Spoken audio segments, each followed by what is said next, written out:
What's up mga Popsi? So ngayong 2024 dapat mong i-consider itong brand na to ng motorsiklo dahil marami itong nilalabas na affordable na scooter at panalong panalo sa specs.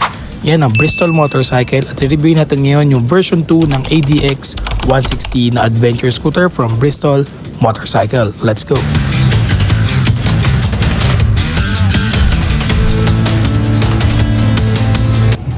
Ngayon, what's up mga bossing? So kung naghahanap ka ng adventure scooter ngayong 2024 at gusto mo yung hindi ka na mag-upgrade at punong-puno ng magandang specs and very unique, itong adventure scooter na to ang para sa'yo. Ito ang ADX 160 from Bristol Motorcycle. Kita nyo naman yung itsura niya, no upgrade needed na to. At version 2 na to, kaya swerteng-swerte ka kasi hindi mo na nabili yung version 1 nila dahil naglabas na agad sila ng version 2 which is mas maganda at mas mura dahil ang version 1 na itong ADX before is nasa 178 pa ang SRP sa market. Pero itong version 2 dahil may promo sa Bristol Motorcycle binabaan nila ang presyo. Mas maganda, mas may upgrade, mas mabilis at mas mababa yung SRP. At ang pagkakaalam ko may discount pa to na less 10,000 pesos. So sasabihin ko muna sa inyo yung specs nitong version 2. Sa makina mga boss meron tayong 160cc, single overhead camshaft, 4 valves, fuel injected, maximum power 16.2 horsepower at 8,500 RPM, torque 15.1 Nm at torque at 6,000 RPM. For the wet weight niya, 152 kg at meron itong 11 liters fuel capacity. Perfect talaga for adventure at long ride dahil malaki ang fuel capacity nitong ADX 160, 11 liters. Full LED all lightings na tayo mga bossing and naka-projector yung ating headlight kaya wala tayong problema. Full LED. Seat height natin 780mm, mas mababa na ito ngayon itong version 2 kumpara sa version 1. Tire size natin front 110/80/14, tire size rear sa likuran 130/70/13. Spoke adventure wheels na po tayo sa ADX 160. So bago na po yung kulay nito, yung version 1 black, ngayon po is brass gold.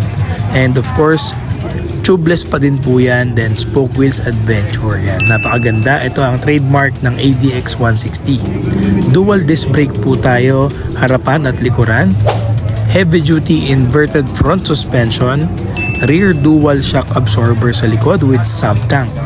Special features naman tayo mga bossing, medyo marami ito kaya kumuha ka na ng lapis at papel. Unahin natin yung new dual channel anti-lock braking system. So dual channel ABS na po ito, harapan at likuran. New traction control system, new TFT display panel layout. Yes, bago na rin po ang layout ng display panel nitong TFT ng ADX 160. Syempre liquid cooled po ito, smart keyless system, may charging USB port para sa mga mobile devices nyo, adjustable pa rin po ang windscreen nya, and may start and stop system.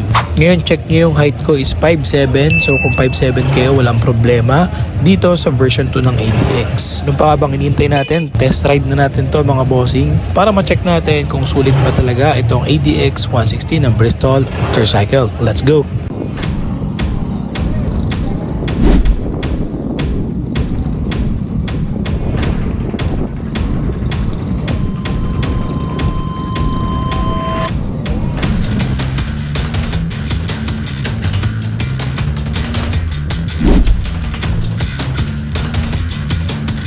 Unang sibat agad naramdaman ko yung torque at responsiveness netong silinyador ng ADX 160. So talagang ramdam ko yung torque niya sa unang piga ko ng throttle.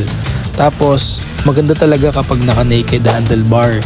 Itong adventure scooter na to, yung mga ganitong style ng Bristol yung binabayaran dito ng mga motorista.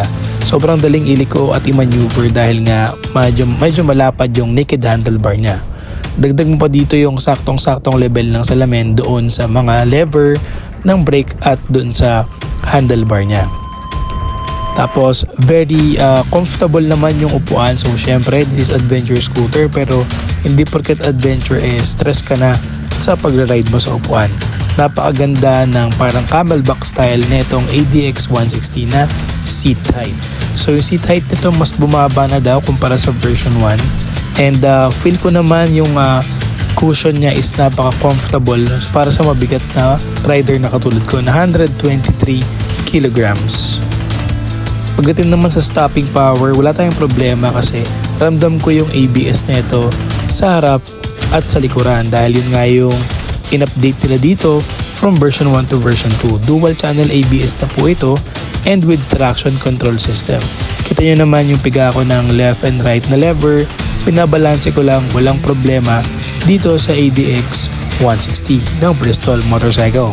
Sa suspension naman, dahil wala naman masyadong lubak dito, pero sa cornering, very responsive yung inverted na heavy duty suspension netong ADX 160. Especially yung sa likuran naman, dahil mabigat nga ako, ramdam ko naman yung pagka-responsive netong preload suspension na sa likuran ng ADX 160. So far goods na goods po ang aking observation dito sa ADX 160. Ngayon, price reveal na tayo mga bossing kasi dati yung version 1, 188,000 or 178,000 ang SRP ng version 1 tapos 2 valves lang.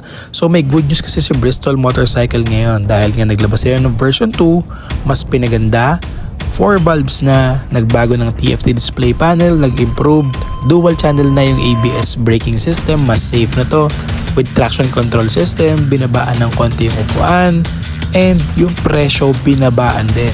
So from 188 or 178,000 na SRP, ngayon po ang price nito is 158,800 na lang po si ADX 160 at naka less 10k promo pa si Bristol Motorcycle, so that makes 148,800 na lang si ADX 160 na 4 valves, new panel, dual channel ABS and traction control system. Get mo na to, sobrang laki ng discount. Once again, this is Vlog ni Kosa. Hopefully nakatulong ako sa mga rider na naghahanap ng adventure scooter ngayong 2024 sa market. So don't forget to subscribe, like my channel, Facebook page Vlog ni Kosa and YouTube. Once again, peace out, ciao!